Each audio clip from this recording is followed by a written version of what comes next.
Hello दोस्तों, स्वागत है आप सभी का DRX क्लासेस में। मैं सुधीर कुमार। आज मैं आपको क्लास 11 का जो कि संविधान क्यों और कैसे चैप्टर था उसका पार्ट 2 के बारे में बताने जा रहा हूँ।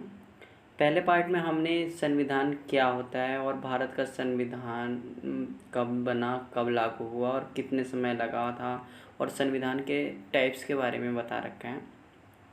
अगर आपने उस वीडियो को नहीं देखा है तो सबसे पहले आप उस वीडियो को देखें, उसके बाद ही इस वीडियो को देखें ताकि आपको आसानी से सब कुछ समझ में आ जाए। तो संविधान कैसे, जो हमारा चैप्टर का नाम था संविधान क्यों और कैसे, तो संविधान क्या होता है इसके बारे में तो हमने फर्स्ट वीडियो में बता रखा है, और संविधान की आवश्यकता क्यों होती है या संविधान क्यों, उसके बारे में भी हमने फर्स्ट वीडियो में डिस्कस किया था। अब हम संविधान कैसे, आखिर संविधान कैसे आप मतलब संविधान बनाया गया, किस रूप से, कैसे कैसे, किस हालात में। जैसा कि हम सभी जानते हैं कि भारत जो था अंग्रेज़ों का गुलाम था। लगभग 100 सालों तक, 200 सालों तक अंग्रेज़ों ने हमारे भारत पे शासन किया। तो आइए हम देखते हैं क्या हो रहा था। मतलब जब संविधान सभा बनाने की मांग की गई तो हमारे जो लीडर्स थे सब, जैसे कि जवाहरलाल नेहरू हो गए, मौलाना आज़ाद हो गए, और मुस्लिम लीग के जो नेता थे मौलाना आज़ाद भी थे और मोहम्मद जिन्ना थे। तो क्या हुआ, बेसिकली हुआ क्या था, मतलब जो मौलाना आज़ाद थे वो तो कांग्रेस को सपोर्ट कर रहे थे, जबकि जिन्ना क्या चाहते थे, एक अपना अलग राज्य की मांग कर रहे थे, पाकिस्तान की मांग कर रहे थे। वो चाहते थे कि एक अलग राज्य पाकिस्तान, अलग देश ही बन जाए। इसका फ़ायदा उठाने के लिए अंग्रेज़ भी चाहते थे कि हम कैसे भी होकर, मतलब कुछ भी करके हम भारत को ना छोड़ें। तो क्या होता है, अंग्रेज मतलब जो 1942 की बात है, 1942 में भारत छोड़ो आंदोलन चल रहा होता है। अंग्रेज़ किसी भी तरह से इस आंदोलन को हटाना चाहते थे, और इस आंदोलन को हटाने के साथ साथ वो चाहते थे कि, और आपको पता है जो हमारा सेकेंड विश्व युद्ध हुआ था वो 1939 से लेकर 1945 के बीच में हुआ था। तो अंग्रेज़ क्या चाहते थे कि किसी तरह से जो इंडियंस हैं ये भारत छोड़ो आंदोलन को भूल जाएं और विश्व युद्ध में भारत ब्रिटेन का साथ दे। इसी मिशन को पाने के लिए ब्रिटेन के जो प्रधानमंत्री थे चार्ल्स, उन्होंने अपने एक मज़दूर नेता सर स्टेफर्ड क्रिप्स को भेजते हैं यहाँ पे।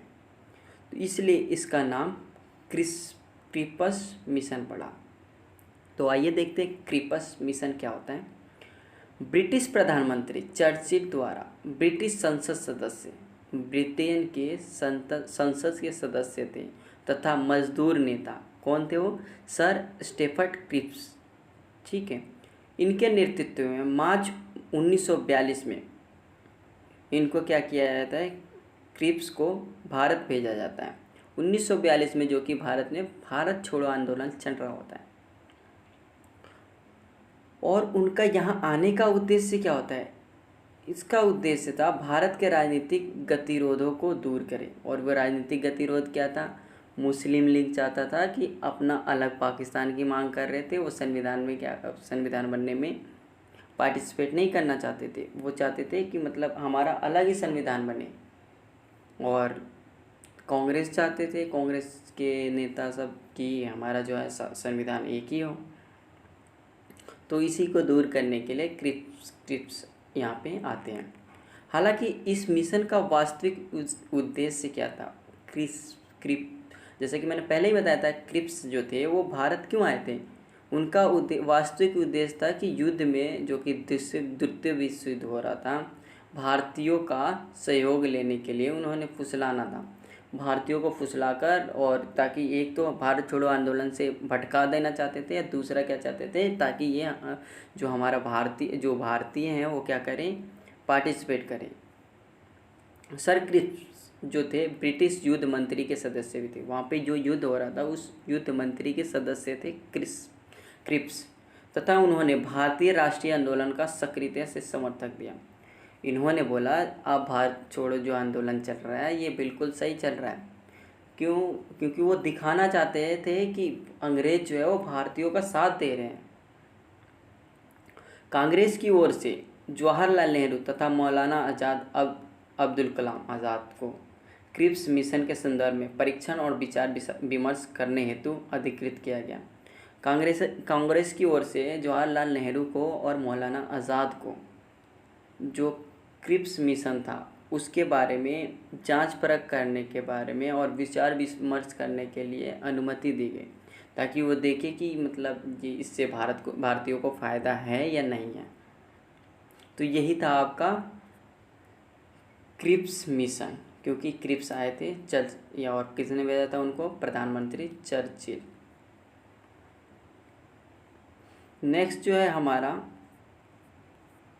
Cabinet mission. कैबिनेट मिशन 1942 में भारत छोड़ो आंदोलन अपनी चरम सीमा पर था। साथ ही साथ 1945 में दूसरा विश्व युद्ध समाप्त हो गया। क्या हुआ 1942 में? जब से कि भारत में चल रहा था, भारत छोड़ो आंदोलन चल रहा था, फिर हमारे क्रिप्स आए ही थे। साथ ही साथ 1945 में क्या हुआ? दूसरा विश्व युद्ध समाप्त हो गया। दूसरा विश्व युद्ध जैसे ही समाप्त हुआ तो आपको पता होगा कि दूसरा विश्व युद्ध के बाद फ्रांस और ब्रिटेन की हालत बहुत ख़राब हो चुकी थी। ठीक है, तो अब चर्चिल जो है उनके स्थान पर ब्रिटेन का नया प्रधानमंत्री बनते हैं, जो कि क्लीमेट एटली होते हैं। अतः उनकी सरकार को क्लीमेट एटली सरकार भी कहा जाता है। ठीक है, जिसने ब्रिटेन सरकार से सत्ता भारतीय नेताओं को ट्रांसफ़र करने के लिए एक मिशन भारत भेजा। क्या किया? जो क्लीमेट एटली थे इन्होंने क्या किया? ब्रिटिश सरकार से सत्ता भारतीयों को देने के लिए, मतलब पहले जो शासक, अब जो 1947 से पहले मतलब जो शासन था वो किसके हाथ में था? ब्रिटिश सरकार के शासन हाथ में था। फिर उन्होंने क्या किया? भारतीयों के हाथ में ट्रांसफ़र करने के लिए एक मिशन बनाया, जो कि भारत भेजा। इस मिशन में ब्रिटिश भारत सरकार के 3 कैबिनेट मंत्री थे, इसलिए इसे कैबिनेट मिशन कहते हैं। कैबिनेट मिशन क्यों कहते हैं? क्योंकि इसमें 3 कैबिनेट मंत्री थे जो कि ब्रिटिश भारत के थे, सरकार के थे। और वो 3 व्यक्ति कौन से थे? कैबिनेट मिशन के सदस्य जो थे वो कौन से थे? पैथिकल्स, लॉरेंस और स्टेफर्ड क्लिपर्स और एबी अलेक्जेंडर, ये तीनों जो थे वो हमारे कैबिनेट मिशन के जो सदस्य जो 3 थे, जिसको ब्रिटेन के प्रधानमंत्री ने भारत भेजा था कैबिनेट मिशन के लिए।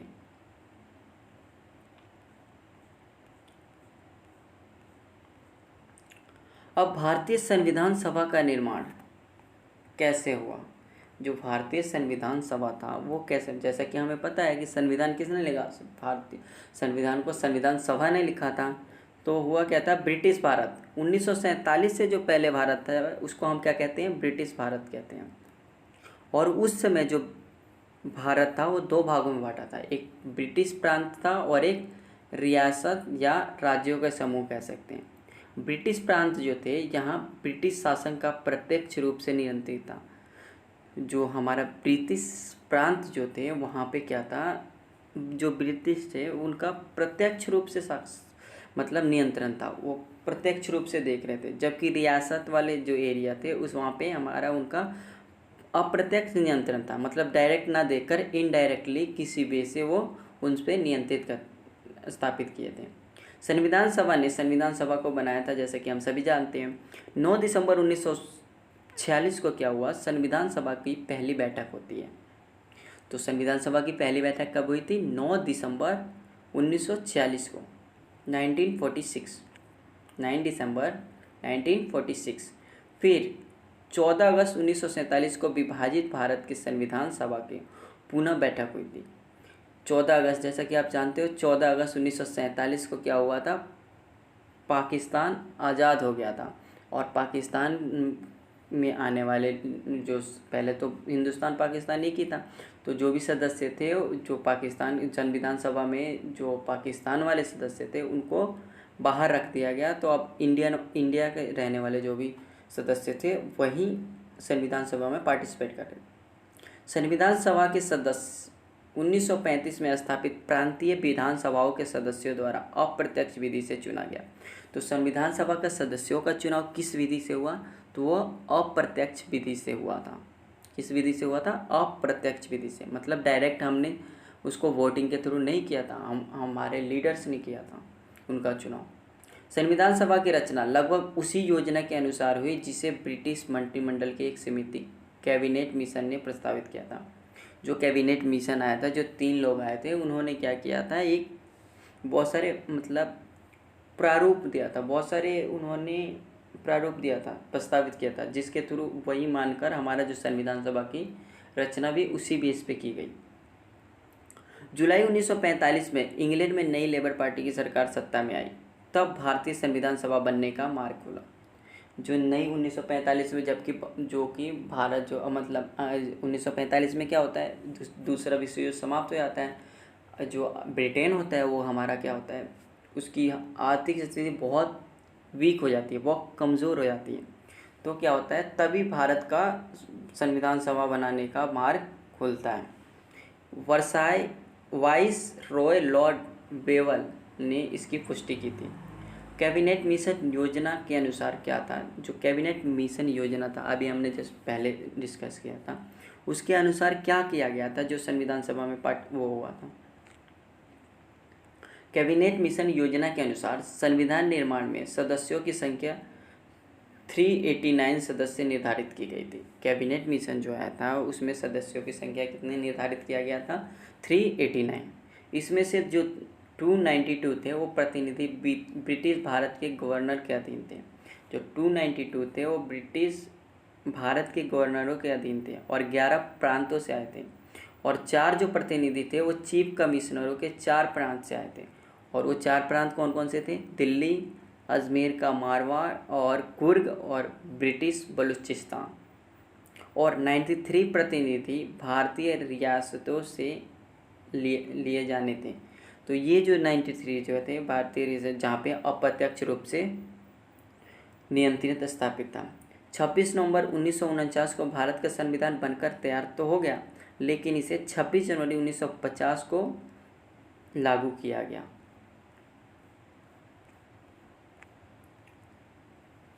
तो क्या है, प्रत्येक प्रांत, देशी रियासतें और रियासतों के समूह को उनकी जनसंख्या के अनुपात में सीट दिया गया।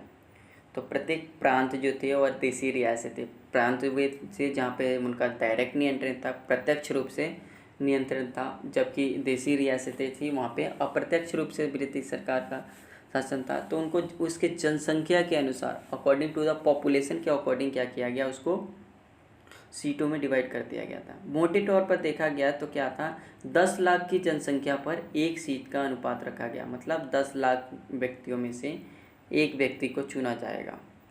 अतः ब्रिटिश सरकार के प्रत्यक्ष शासन वाले प्रांतों को 292 सदस्य चुने थे और देशी रियासतों के न्यूनतम 93 सीटें आवंटित थे। ठीक है, तो डायरेक्ट था वहाँ से क्या कितना 292 सदस्य आने वाले थे, जबकि इनडायरेक्ट जहाँ पे था जो अप्रत्यक्ष था वहाँ से 93 सदस्य आने वाले थे। जो प्रत्येक प्रांत के सीटों के 3 प्रमुख समुदाय में बांट दिया गया था। जो प्रत्येक जो प्रांतों के जो सीट थे उसको 3 समुदाय में बांटा गया था। प्रांतों में कितने थे? 292 थे, तो उसको कितने 3 समुदाय में बांट दिया गया था, मुस्लिम, सिख और सामान्य। सामान्य में सारे हिंदू, ईसाई वगैरह सारे आते थे जो बच गए थे, और उनकी जनसंख्या के अनुपात में बांट दिया गया। इनके जनसंख्या के हिसाब से अनुपात में बांट दिया गया। 3 जून 1947 को क्या होता है, माउंटबेटन योजना के अनुसार। कौन सी योजना से पाकिस्तान अलग हुआ था? माउंटबेटन योजना के अनुसार पाकिस्तान का विभाजन तय हो जाता है। परिणाम स्वरूप पाकिस्तान के सदस्य संविधान सभा के सदस्य नहीं रहे और भारतीय सभा के वास्तविक सदस्यों की संख्या कितनी हो गई? 299 रह गई। तो ये हुआ था 3 जून 1947 को माउंटेन बेल्ट योजना के अनुसार भारत पाकिस्तान विभाजन तय हुआ। परिणाम स्वरूप क्या हुआ, पाकिस्तान के सदस्य संविधान सभा के सदस्य अब क्योंकि पाकिस्तान के जो सदस्य थे, पाकिस्तान एरिया से जो सदस्य थे वो भी संविधान सभा में सम्मिलित थे, और उससे क्या हो गई थी, जो हमारे 389 हो गए थे सदस्य। लेकिन जब पाकिस्तान का विभाजन हो जाता है तो वहाँ के जो सदस्य थे वो अब भारतीय संविधान सभा के सदस्य नहीं रहे। तो अब वास्तविक संविधान सभा के लोगों की संख्या कितनी हो जाती है, सदस्यों की संख्या कितनी हो जाती है, 299 रह जाती है। अगले वीडियो में हम आपको संविधान सभा के स्वरूप के बारे में बताएंगे। अगर आपको ये वीडियो अच्छी लगे तो लाइक करें, सब्सक्राइब करें और शेयर ज़रूर करें। धन्यवाद। अगर इस वीडियो में कोई इम्प्रूवमेंट, सुधार की ज़रूरत है तो ज़रूर कमेंट्स करके बताएं ताकि हम अपनी गलतियों को सुधार सकें।